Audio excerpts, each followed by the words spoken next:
Hello friend, स्वागत है आप सभी का आप सबके अपने YouTube चैनल विद्या परिहार गुरुकुल में। तो आज हम देखने जा रहे हैं परिचय 7.2 और इससे पहले हमने परिचय 7.1 देखा और प्रश्नावली 7.1 को सॉल्व किया। अगर आप सभी ने उस वीडियो को नहीं देखा, उन दोनों वीडियोस को नहीं देखा, तो वीडियो को लिंक मिल जाएंगे आपको डिस्क्रिप्शन में, वहां से आप जाकर के उनको चेक कर सकते हैं और वीडियोस को देख सकते हैं। अब आइए शुरू करते हैं परिचय 7.2।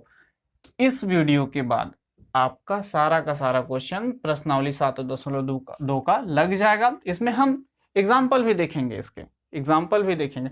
लेकिन एक बात और, एनसीईआरटी के हिसाब से जो प्रश्नावली 7.2 दिया है उसमें आपका सारा का सारा क्वेश्चन मात्र एक टॉपिक से लग जाएगा, जिसका नाम है क्रम गुणित संकेतन, जिसको इंग्लिश में फैक्टोरियल नोटेशन भी बोलते हैं।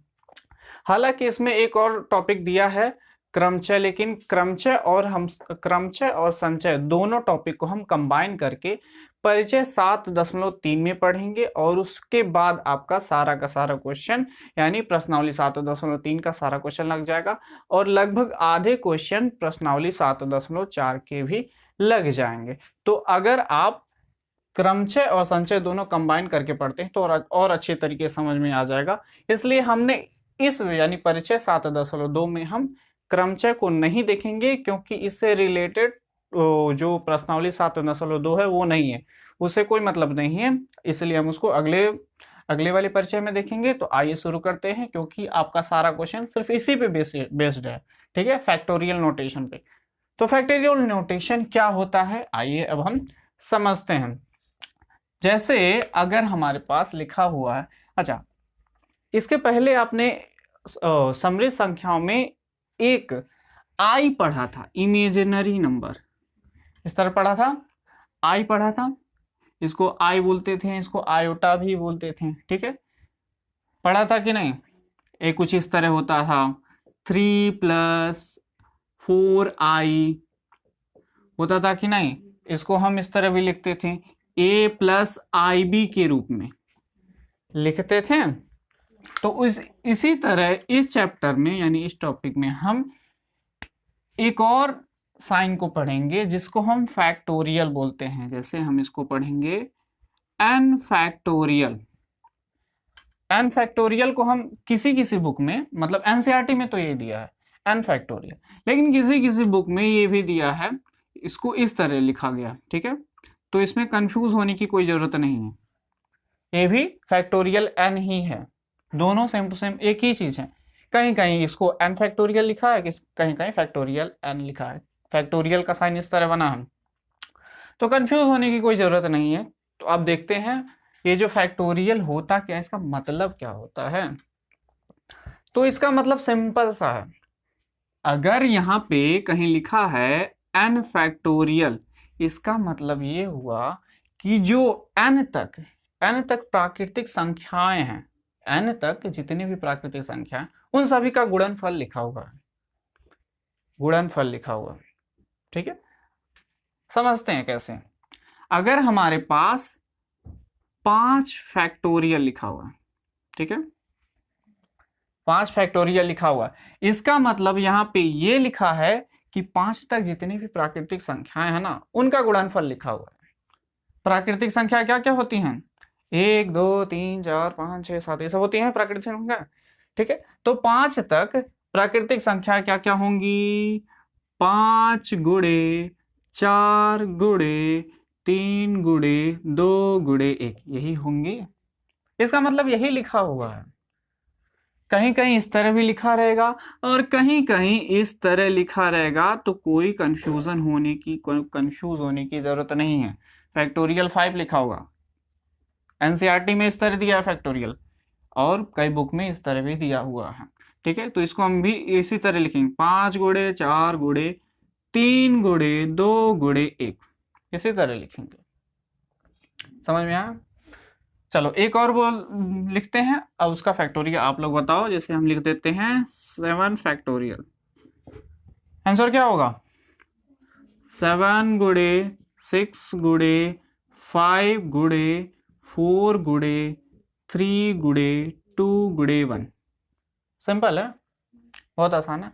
अच्छा एक और कंसेप्ट समझ लेते हैं, क्योंकि क्वेश्चन लगाने में वो वाला कंसेप्ट आसान रहेगा, मतलब क्वेश्चन को आसान कर देगा। वैसे वैसे भी हम इस तरह भी लिख सकते हैं, लेकिन अगर दे दिया जाए, अगर कुछ इस तरह दे दिया जाए, मान लो 20 फैक्टोरियल, तो क्या 20 तक ऐसे लिखोगे क्या?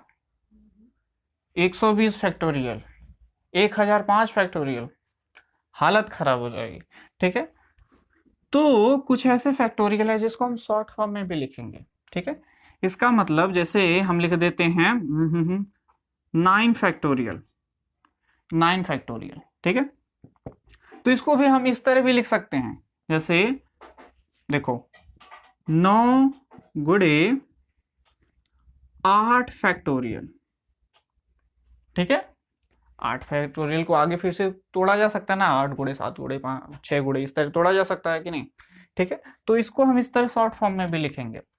अभी हम क्वेश्चन में इसका यूज करेंगे तो और अच्छे तरीके से समझ में आ जाएगा कि क्यों हम इसको इस तरह फॉर्म में लिख रहे हैं। ठीक है, क्योंकि कुछ क्वेश्चंस ऐसे आएंगे जिसमें आपको कैंसिल आउट करना पड़ेगा। ठीक है, तो फैक्टोरियल का मतलब यही होता है कि n, अगर n फैक्टोरियल दिया हुआ है, इसका मतलब ये हुआ है, लिखा है कि n तक प्राकृतिक संख्याओं का गुणनफल लिखा हुआ है। क्लियर है? चलो क्वेश्चन सॉल्व करते हैं। हमारे पास एग्जांपल नंबर 5 है, बस यही दिया, बस यही इतना समझ, कुछ नहीं है, कुछ भी नहीं है। तो आइए सॉल्व करते हैं। हमारे पास दिया है पहला क्वेश्चन, एग्जांपल नंबर 5 का पहला क्वेश्चन दिया है 5 फैक्टोरियल। इसका मतलब क्या हुआ? क्या हुआ? 5 गुणे 4 गुणे 3 गुणे 2 गुणे 1, यही दिया है। गुणा कर दो, 5 चौके 20, 20 तिहाई 60, 60 दुना 120 और 120 एक करना 120। बहुत आसान है, आसान है। अगला देखते हैं। अगला हमारे पास दिया है 7 फैक्टोरियल, 7 फैक्टोरियल। इसका मतलब 7 गुणे 6 गुणे 5 गुणे 3 गुणे 2 गुणे 1। ठीक है, यही दिया है। 7 छक्के 42 होता है। ठीक है, अभी तक यहां से यहां तक का गुणनफल लिखा होगा 5 गुणे, अच्छा यहाँ पे 4 भूल गए हैं। ठीक है, 4 गुणे 3 गुणे 2 गुणे 1। ठीक है, यहां से यहां तक का अभी आप लोगों ने गुणनफल देखा, ये कितना है? 120। गुणा कर देते हैं, जीरो को हम यहीं रख देते हैं। 12 दुना 24 का 4, हासिल बचा 2। 12 दुना 24, 12 तिहाई 36, 12 चौक 48, 48 49 50, यानी इतना आएगा 5040 का मान आ जाएगा। अगला क्वेश्चन देखते हैं। अगला क्वेश्चन है हमारे पास जो तीसरा है, वो है, ध्यान से देखिएगा, 7 फैक्टोरियल, 7 फैक्टोरियल माइनस 5 फैक्टोरियल। ठीक है, अच्छा अभी हमने बताया इस फैक्टोरियल को चेंज करने का ये वाला तरीका। ठीक है, तो देखते हैं। हम 7 फैक्टोरियल को इस तरह भी लिख सकते हैं, 7 गुणे 6 गुणे 5 फैक्टोरियल। ठीक है, माइनस 5 फैक्टोरियल। अब यहां पे भी 5 फैक्टोरियल, यहां पे भी 5 फैक्टोरियल कॉमन है। आसान करना थोड़ा, मतलब इसको सॉल्व करना थोड़ा आसान हो जाएगा, इसीलिए हमको इस तरह हम इसको बता रहे हैं। ठीक है, ध्यान से देखो, 5 फैक्टोरियल कॉमन है, बाहर निकाल लो। अरे यहाँ पे 5 फैक्टोरियल है, यहाँ पे 5 फैक्टोरियल है, कॉमन है, बाहर निकाल सकते हो। तो हमने 5 फैक्टोरियल बाहर निकाल दिया, अंदर क्या बचा? 7 छक्के 42 यहाँ पे बचा है। ठीक है, और यहाँ पे कितना बचा है? -1 ही ना बचा है। ठीक है, जब x वगैरह होता था इसी तरह कॉमन लेते थे। अच्छा, 5 फैक्टोरियल का मान आपको पता चल गया है 120 होता है। ठीक है, 42 में से 1 को घटा दो, कितना आ जाएगा? 41। गुणा कर दो, कितना आएगा? गुणा कर देते हैं तो जीरो को हम ऐसे ही रहने देते हैं। 12 1 का 12 का 2, हासिल आया 1, 12 दूना 24, 12 तिया 36, 12 चौक 48, 1 49। तो ये हो गया इसका आंसर। समझ गए? बहुत आसान है। एक आधा और एग्जांपल देखते हैं, इसको नोट कर लीजिए। एग्जाम्पल नंबर 6 देखते हैं। हमारे पास बोला है परिकलन कीजिए यानी मान ज्ञात कीजिए। ठीक है, पहला क्वेश्चन है हमारे पास 7 फैक्टोरियल बटे 5 फैक्टोरियल, 5 क्रम गुणित संकेतन, या फिर हिंदी में इस तरह बोलो या फिर इंग्लिश में ही बोलो फैक्टोरियल, चाहे फैक्टोरियल बोलो या फिर क्रम गुणित संकेतन बोलो, थोड़ा अजीब लगता है हिंदी में बोलने में। जैसे कुछ चीजें हैं ना, जैसे कुछ चीजें उसको इंग्लिश में भी ठीक लगता है, जैसे रेलगाड़ी, स्टेशन, स्टेशन को हिंदी में भग अड्डा बोलते हैं, बोलोगे तो समझ में ही नहीं आएगा। तो कुछ चीजें ऐसी हैं जिसको हम इंग्लिश में ही डील करते हैं। ठीक है, तो अब हम पहला क्वेश्चन देखते हैं। हमारे पास लिखा है 7 फैक्टोरियल बटे 5 फैक्टोरियल, तो इसी को सॉल्व कर लेते हैं। 7, हमारे पास जो क्वेश्चन है वो है 7 फैक्टोरियल बटे 5 फैक्टोरियल। ठीक है, जिसको बुरा लगे वो हिंदी में भी बोल सकता है क्रम गुणित। ठीक है, हाँ, लेकिन समझने वाला समझ सके ऐसा। ठीक है, तो आइए देखते हैं 7 फैक्टोरियल को हम इस तरह भी लिख सकते हैं। इस तरह भी लिख सकते हैं। किस तरह लिखेंगे? 7 गुणे 6 गुणे 5 फैक्टोरियल लिख सकते हैं कि नहीं? अरे 7 फैक्टोरियल किस तरह लिख सकते हैं? बटे है हमारे पास 5 फैक्टोरियल, ये कैंसिल आउट हो गया। 5 फैक्टोरियल कैंसिल आउट होगा। आंसर कितना आया? 7 छक्के 42, इसका आंसर आ गया। बहुत आसान है। अगला देखते हैं। हमारे पास इसका जो दूसरा क्वेश्चन है वो बोला है 12 फैक्टोरियल बटे 10 फैक्टोरियल गुणे 2 फैक्टोरियल, ये लिखा है। तो सॉल्व कर लेते हैं। 12 को हम क्या क्या लिख सकते हैं? क्या क्या लिखेंगे? हम इसको लिख लेते हैं 12 गुणे 11 गुणे 10 फैक्टोरियल, लिख सकते हैं कि नहीं? ठीक है, 10 फैक्टोरियल को ऐसे ही रहने देते क्योंकि 10 फैक्टोरियल कैंसिल आउट हो जाएगा। ठीक है, तो यहाँ पे हमारे पास 10 फैक्टोरियल, 2 फैक्टोरियल का मान ही निकाल लेते हैं। ठीक है, 2 फैक्टोरियल का मान क्या होगा? 2 गुणे 1, 2 गुणे 1 का मान 2 ही होगा। अरे 2 फैक्टोरियल को क्या लिखेंगे? 2 गुणे 1 यानी 2 1 का नम 2। अब यहां से 10 फैक्टोरियल कैंसिल आउट, 2 1 का नम 2, 2 छक्के 12 और 6 को 11 में गुणा करो, आंसर आ गया 66। बहुत आसान है। ठीक है, आसान है, नोट कर लो। एक और एग्जांपल देख लेते हैं। क्वेश्चन नंबर 7 देखते हैं। मान निकालिए n फैक्टोरियल बटे r फैक्टोरियल कोष्टक में n माइनस r फैक्टोरियल, जहां n बराबर 5 r बराबर 2 दिया है। ठीक है, बहुत ही आसान क्वेश्चन है, बहुत ही आसान क्वेश्चन है। n के जगह पे 5 रख दो, r की जगह पे 2 रख दो। तो आइए सॉल्व करते हैं। हमारे पास जो क्वेश्चन है, मान रखने पर लिख लीजिएगा, मान रखने पर n की जगह पे 5 रख दो, ये हो गया 5 फैक्टोरियल, बटे r के जगह पे 2 रख दो, 2 फैक्टोरियल। ठीक है, और यहाँ पे कोष्टक में दिया है n के जगह पे 5 रखो, r के जगह पे 2 रखो, फैक्टोरियल को फैक्टोरियल की तरह रहने दो। ध्यान से देखो, इसके बाद हम एक इंपॉर्टेंट कॉन्सेप्ट समझेंगे। आइए समझते हैं। तो आगे इसको सॉल्व करते हैं। देखो 5 में से 2 गया, कितना बचा? 3। ठीक है, पहले इसको सॉल्व कर लेते हैं। 5 फैक्टोरियल को हम लिख सकते हैं 5 गुणे 4 गुणे 3 फैक्टोरियल, लिख सकते हैं कि नहीं? ठीक है, क्यों 3 फैक्टोरियल लिखें? तो 5 में से 2 जाएगा, 3 फैक्टोरियल ही बचेगा। 2 फैक्टोरियल का मान रख देते हैं, कितना आएगा? 2 2 1 का नम 2, अरे 2 गुणे 1 होता है, इसका मान 2 आ जाएगा। ठीक है, 5 में से 2 गया, 3 फैक्टोरियल। ठीक है, ये कैंसिल आउट हो गया। 2 दूना 4, 5 दूना 10, आंसर आ गया। ठीक है, एक कॉन्सेप्ट और समझ लेते हैं, इसको नोट कर लीजिएगा,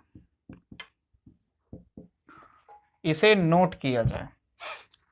तो नोट करने वाली बात यह है कि अगर हमारे पास जैसे हम लिखे हैं 5 फैक्टोरियल माइनस 2 फैक्टोरियल, ठीक है, तो ये 3 फैक्टोरियल के बराबर नहीं होगा, ये बात याद रखना, ठीक है। इन्हें कि फैक्टोरियल घटा दिए एक्स की तरह, नंबर भी घट जाएगा, ठीक है। करना क्या है, हम इसको तोड़ेंगे और 2 फैक्टोरियल की तरह इसको जोड़ेंगे। देखो कैसे, 5 फैक्टोरियल को हम लिखेंगे 5 गुणे 4 गुणे 3 गुणे 2 फैक्टोरियल लिख सकते हैं कि नहीं, माइनस 2 फैक्टोरियल। इस तरह अभी कोई हमने क्वेश्चन सॉल्व किया, 2 फैक्टोरियल कॉमन बाहर निकाल दो, 2 फैक्टोरियल बाहर निकल गया, 5 चौके 20, यहाँ 60, यहाँ पे कितना है -1। इस तरह सॉल्व करेंगे, ठीक है। 2 फैक्टोरियल का मान 2, 60 में से 1 गया, कितना 59, 5 9, इसमें हम हमेशा कंफ्यूज हो जाते हैं, ठीक है।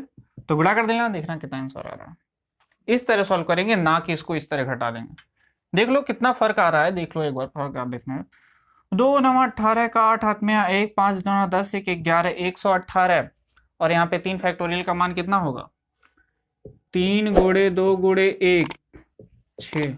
कितना अंतर आ रहा है, वैसे सॉल्व करोगे तो 6 आएगा, 118। इतना अंतर लाओगे तो कितना नंबर मिलेगा, 0 मिलेगा, ठीक है। तो नोट कर लो, अगला क्वेश्चन देखते हैं। एग्जाम्पल नंबर 8वां देखते हैं।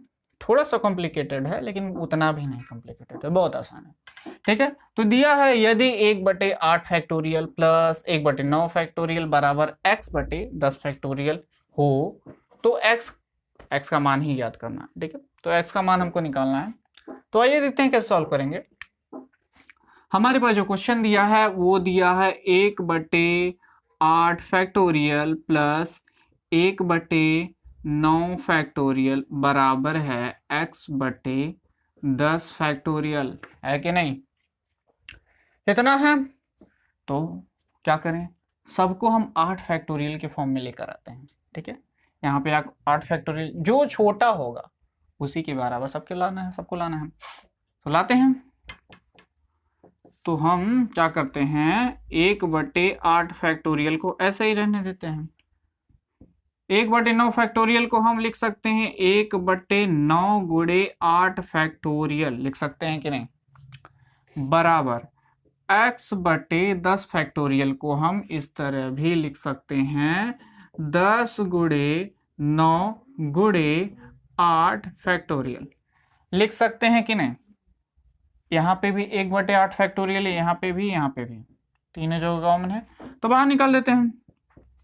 1/8 फैक्टोरियल को हमने बाहर निकाल लिया, यहां से यहाँ पे कितना बचा, 1 बचा, 1 ही ना बचा, हमने इसको पूरा बाहर निकाल लिया, ठीक है। 1 बचा प्लस यहाँ पे क्या बचा, 1/9 बचा, ठीक है। यहाँ पे क्या बचा, 1/8 फैक्टोरियल हमने बाहर निकाल लिया, क्या बचा, x रहेगा, x को हटा दे हैं, x रहेगा, ठीक है। तो x को हम यही रहने देते हैं, 10 गुणे 9 यहाँ पे बचा, तो 10 गुणे 9 को हम यही रहने देते हैं, ठीक है। 1/8 फैक्टोरियल इधर भी कैंसिल आउट हो जाएगा कि नहीं, काट दें, तो ये पूरा कैंसिल आउट हो गया। यहाँ पे बचा 1 प्लस 1/9, गुणा कर देते हैं, 9 1 9 9 1 10/9 बराबर यहाँ पे क्या बचा है, x/10 गुणे 9, ये 9 9 कैंसिल आउट हो जाएगा, ठीक है। अच्छा यहाँ पे क्या बचा है,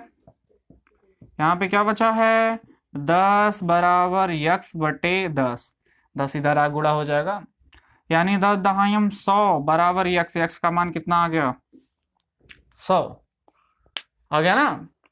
तो ये था परिचय 7.2। इसके अगले वाले वीडियो में हम प्रश्नावली 7.2 को सॉल्व करेंगे।